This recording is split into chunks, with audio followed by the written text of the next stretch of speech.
आवश्यकता क्या पड़ गई? ऊपर चढ़ने की आवश्यकता इसलिए पड़ी क्योंकि जिस तरीके से मोदी सरकार की जो तानाशाही है, नरेंद्र मोदी जिस तरह की तानाशाही कर रहे हैं,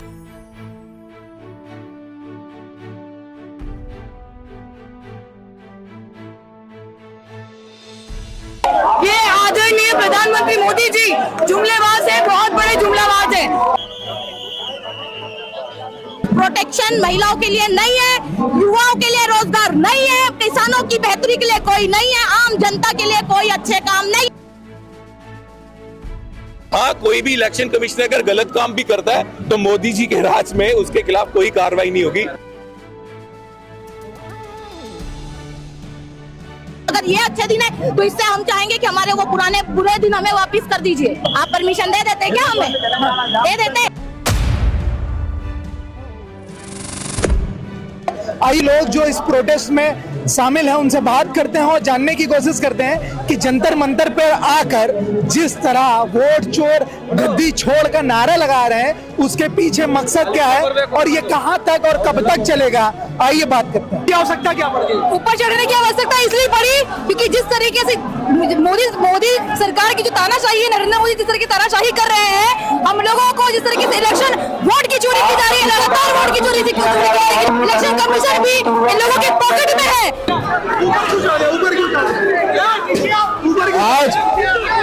आज वोट चोर गद्दी छोड़ को लेकर के यूथ कांग्रेस द्वारा कार्यक्रम किया गया है और उसी को लेकर आज हम यहाँ पर प्रदर्शन कर आए हैं और हम गिरफ्तारी देना चाह रहे हैं। अगर आप हमारी बातों को नहीं सुनेंगे तो हम बोले चलो गिरफ्तार करो, कार्रवाई करो, हम तैयार है।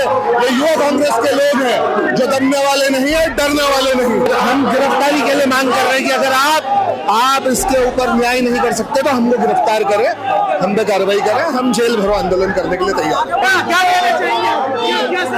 मैं ये कहना चाहूंगी कि किस तरीके से भारत का युवा यहाँ पे संघर्ष कर रहा है और आप लोग देख पा रहे हैं प्रतिवर्ष 2 करोड़ का जुमले देने वाले ये आदरणीय प्रधानमंत्री मोदी जी जुमलेबाज है, बहुत बड़े जुमलाबाज है। भारत को युवा बेरोजगार घूम रहा है और संघर्ष कर रहा है। वोट चोर गद्दी छोड़ को लेकर एक बार कांग्रेस उग्र प्रदर्शन कर रही है जंतर मंतर पे, आप देख सकते हैं। ये ऊपर जो है यहाँ के यूथ कांग्रेस अध्यक्ष दिल्ली में पूरी तरीके से आप ठीक इसके पीछे देख सकते हैं।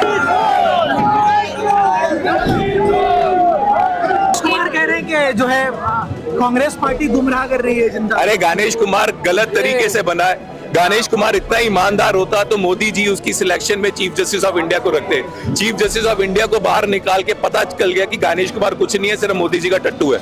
आज अपने साथी के साथ क्या संदेश देना चाहते हैं? यही संदेश साफ है, संदेश हमारे साथियों को है, संदेश साफ है गणेश को, नरेंद्र मोदी को, अमित शाह को कि हमारा हर एक साथी अपने बूथ में जाकर बूथ रक्षक बनेगा और लोकतंत्र को बचाएगा, वोट चोरी नहीं होने देगा जो खेल ये खेल रहे हैं। तो ये हमारे साथ यूथ कांग्रेस के प्रेसिडेंट थे जिनसे हम बात कर रहे थे। आज के दिन में मैं एक बात एकदम क्लियर बोलना चाहती हूँ, आज के दिन में अगर चुनाव होगा, आज के दिन लोग ये बीजेपी की सरकार को उखाड़ फेंकेगी। लोग इतनी त्रस्त है इस सरकार से, सुविधाओं में युवाओं को आगे बढ़ा रहे मोदी जी। 56 इंच का सीना है मोदी जी का। उनका 56 इंच का सीना नहीं रह गया, कमर जरूर 56-60 तक पहुंच जाएगी क्योंकि खा खा के उनका वेट वैसे ही बढ़ जाएगा। इतना जो दबा के रखे हैं, दबा रहे हैं वो और अमित शाह जी, वो सीने का वेट नहीं बढ़ेगा, वो कमर का वेट बढ़ेगा जरूर, लेकिन ये जनता एक दिन निकालेगी। लोकसभा में देखिए अमित शाह किस तरह से आवाज उठा रहे, राहुल गांधी डरे हुए हैं। अरे अमित शाह जी जब बोलते हैं उनको खुद को होश नहीं रहता कि वो क्या बोल रहे हैं।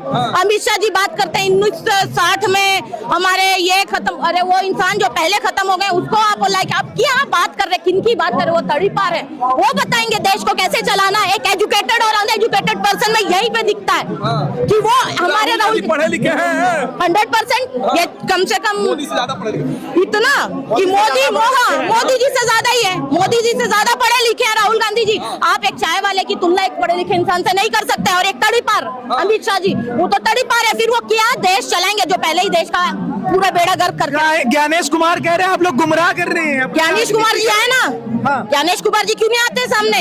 अभी तो मोदी जी का शरण उनको प्रोटेक्शन मिला हुआ है, सिंपल है कि कोई भी इन पे जो मतलब वोटिंग्स वालों पे आप अपना उन पे केस नहीं कर सकते। हटाओ उसको, राइट्स हटाओ, क्यों दे रखा है इतना प्रोटेक्शन उनको? आप ईवीएम इनका पूरा हैक है। ईवीएम इन्होंने पलट कर अपने सपोर्ट में रखा है। ईडी, सीबीआई, आईडी, मतलब इन्होंने कौन सी डिवीजन को छोड़ा है पैसे के बल पे लोगों को, जो इनके किसी का काला चिट्ठा निकालेंगे और उनके बारे में पहले नेगेटिव पब्लिसिटी करेंगे। जैसे उनके पार्टी में वो लोग चले जाएंगे, वो पता नहीं कौन से वॉशिंग मशीन में डाल के धोते कि वो साफ सुथरे निकल जाते। यही हमारे मोदी जी स्टेज पे खड़े होके एक रेपिस्ट के अगेंस्ट उनके फेवर में वोटिंग कर रहे हैं। ये महिलाओं के लिए राइट्स है क्या? आज महिला सुरक्षित है क्या? इतना होने के बावजूद भी कौन सी महिला सुरक्षित है? बताइए, किस तरीके के केसेस बढ़ते जा रहे हैं दिन प्रतिदिन। प्रोटेक्शन महिलाओं के लिए नहीं है, युवाओं के लिए रोजगार नहीं है, किसानों की बेहतरी के लिए कोई नहीं है, आम जनता के लिए कोई अच्छे काम नहीं है। ये अच्छे दिन है, तो अगर ये अच्छे दिन है तो इससे हम चाहेंगे कि हमारे वो पुराने बुरे दिन हमें वापिस कर दीजिए। लेकिन ईवीएम तो कांग्रेस पार्टी ने लाया था ना, फिर ईवीएम पे विरोध कांग्रेस पार्टी कर रही है। ईवीएम पे देखिए, मेरी बात सुनिए, जब तक ईवीएम सही तरीके से चलाने के लिए एक सहूलियत के लिए लाया गया था, उसको गुमराह करने के लिए नहीं लाया गया था कि आज वो गुमराह कर देंगे, ईवीएम को पूरा हैक कर देंगे। इन्होंने तो ईवीएम हैक करके लाइव तो दिखा रहे हैं ना। ब्राजीलियन मॉडल के बारे में हमारे राहुल गांधी जी ने बताया कि नहीं बताया?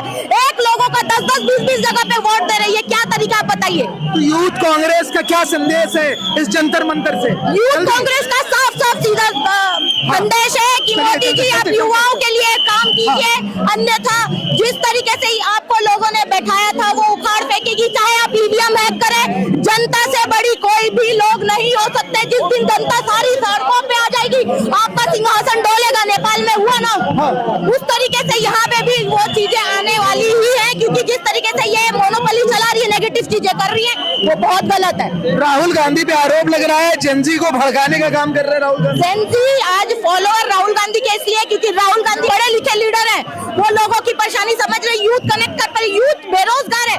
मुझे बताइए, मेरे भड़काने से अगर मैं बोलूं कि आप भड़क जाएं, ऐसा नहीं है ना। जब तक वो लोग नहीं, कुछ गलत नहीं हो रहा तो लोग इतने पागल नहीं है कि वो भड़क जाएंगे किसी के भड़काने से। युवाओं को रोजगार नहीं मिल रहा है तो युवा सड़कों पे आएगी, लोग चीजों के रेट्स बढ़ाते जाएंगे, आप तो आम जनता सड़कों पे आएगी।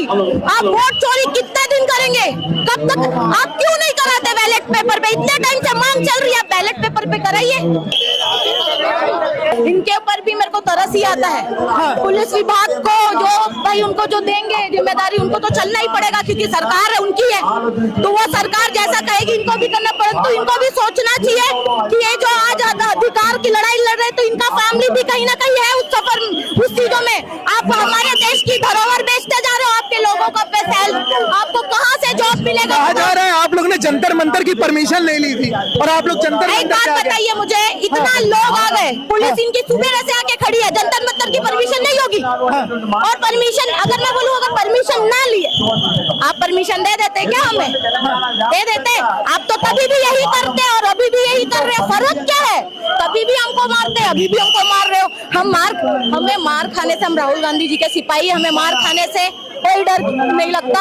हम सही के लिए लड़ रहे हैं, सही के लिए लड़ेंगे और पहले भी लड़ते थे। हम ये मान लें जेनजी का एक आगाज हो चुका है रोड पे उतरने का। 100% होएगा। जब तक हमको हमारे हक की लड़ाई नहीं, हमको अपना हक नहीं मिलेगा, तब तक हम अपनी हक की लड़ाई इस तरीके से ही लड़ते जाएंगे।